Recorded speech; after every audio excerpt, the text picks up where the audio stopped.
Hello and welcome to this post about Viking archaeology, in which I'll pick out the 10 greatest papers of the last 10 years.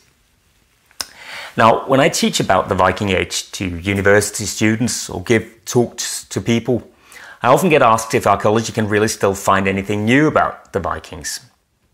To me, certainly there's a lot to learn still, and every year there's hundreds of new papers to read. But the real discoveries don't always get the attention that they deserve. Viking archaeology is not just about finding new hoards or boat graves or Viking fortresses, although all those things are very nice. I would like to make up for that a bit here. And now, since it's 2020, I thought it would make a good start to pick out what I think are some of the greatest papers published about Viking Age archaeology in the last 10 years. So if you really want to know what has happened, these are the papers for you to read. This is certainly going to be my list, and you're welcome to disagree. Before compiling the list, I started out with a very long list of research results, and I checked how often others have researched on these topics and how often they have referred to these papers. And I found that my assessment corresponds pretty closely to that which has indeed been the most influential papers in the field. So for this post, I'm going to limit myself to what's called journal papers. These are papers on new discoveries that are put out in academic periodicals that are peer-reviewed, meaning that all results are scrutinized by experts in the field before publication. And this is where most researchers put their best results. I'll also limit myself to what may be called mainstream archaeology. And in a later post, I'll compare this to the best Viking papers resulting from archaeological science. Chronologically, we're going from 2010 towards 2020. So first on my list from 2010 is an amazing paper by Neil Price, who here turned attention to some of the most spectacular Viking elite burials.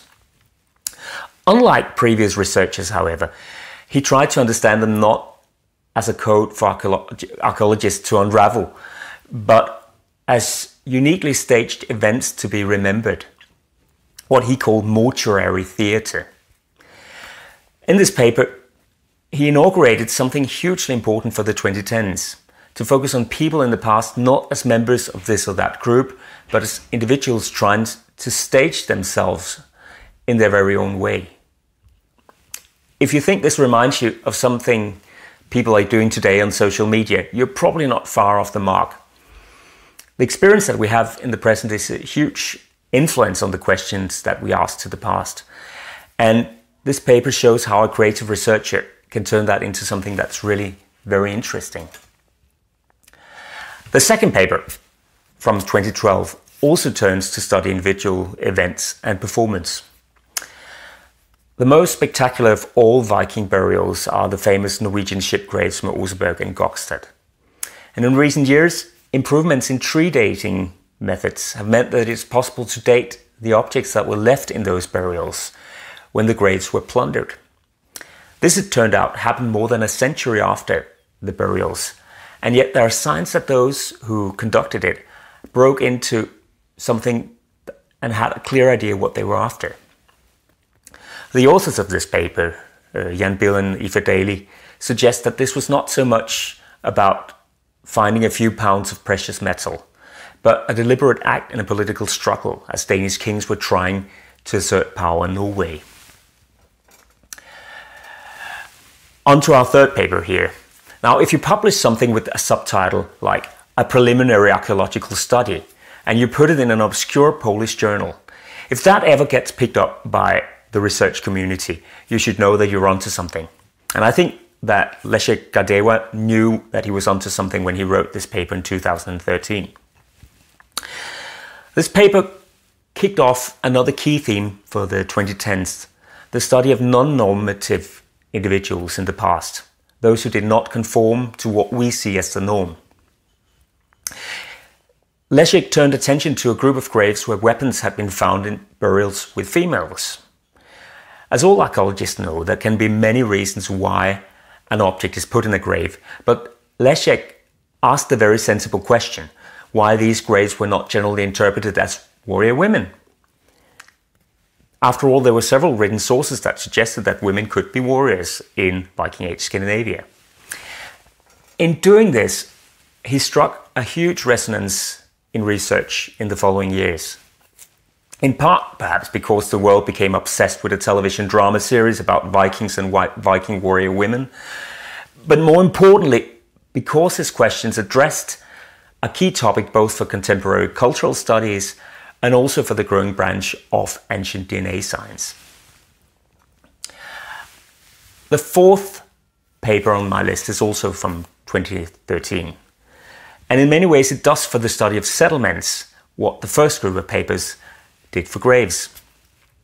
It looked into a part of archaeology that usually does not get a lot of attention compared to huge and rich burials.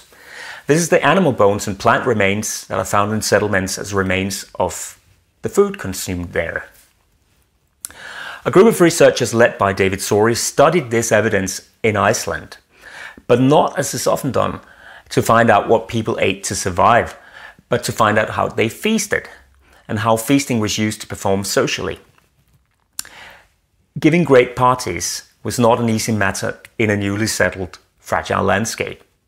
But the team showed that beef and barley for beer are the sure signs of prestige dining in early Iceland. Now, so far, a lot of the important new discoveries have happened in labs or museum, but for this next paper, we're going to a staggering new field discovery. The Salmi ship burials were found on the island of Saaremaa in Estonia in 2008 and 2010, and work on conserving and studying the many finds is still ongoing. But the most important paper on the finds so far is this one, published in 2016 by T. Douglas Price and Jory Peets and others. The find comprised 41 individuals buried in 2 ships, dated around 750, and buried with decorated weapons, tools, gaming pieces, and so on. What was particularly important about this paper is that the team was able to demonstrate, using stable isotopes, that the crew had almost certainly come from mainland Sweden. To all we can see, this looks like the remains of a not so successful Viking expedition, but one that happened at least a generation before the start of the famous Viking Age in Western Europe. This finding has unleashed a lot of discussion, which is still ongoing, about how and when the Viking Age really began. I'm going to group the next 3 papers as they are written by the same team and have closely connected foci in taking their cues from evolutionary and anthropological theory. The authors, Ben Raffeld, Neil Price and Mark Collett, explore the Viking Age with a point of departure in themes like polygyny, sex ratios, group identity among warriors. This shows a new interest in making comparisons across cultures, which is something that has not been given much priority in Viking Age archaeology for many years. They're using this to suggest that issues like gender and identity were key to explain Viking Age society, and why that society involved the violence and the warfare that people today mostly associate with Vikings. With the next but last paper on my list, we finally turn to something which has not featured much until now, the landscape that people live in and make a living from. Andreas Henius has explored how the production of tar, which you need for ships amongst other things, involved a huge investment of time and energy. Like many other important resources in Viking Age Scandinavia, tar is not the farming product that you typically associate with a medieval economy, but a thing that you extracted from the outland, away from the settled regions. This is one of a number of recent studies which has revealed the extent to which Viking Age Scandinavians relied on the outfield, and also how, by relying on it, they created a considerable environmental footprint. And the last paper on my list really brings out this environmental point even more clearly. In recent years, global warming has caused many ice patches in Scandinavian mountains to melt away, revealing extraordinary objects that were lost centuries ago. Lars Pilø and his team has been very busy trying to salvage some of these finds, and they can now demonstrate how extensive hunting took place in the high altitude mountain zones in the Viking Age. The prime target for this hunt was reindeer, and some of the reindeer antler obtained in that way was destined for comb makers across Scandinavia. In this research, Viking Age sailing and warfare acquires a new dimension, as we can link trading connections across sea with a new use of the landscape and, quite frankly, with a pressure on resources.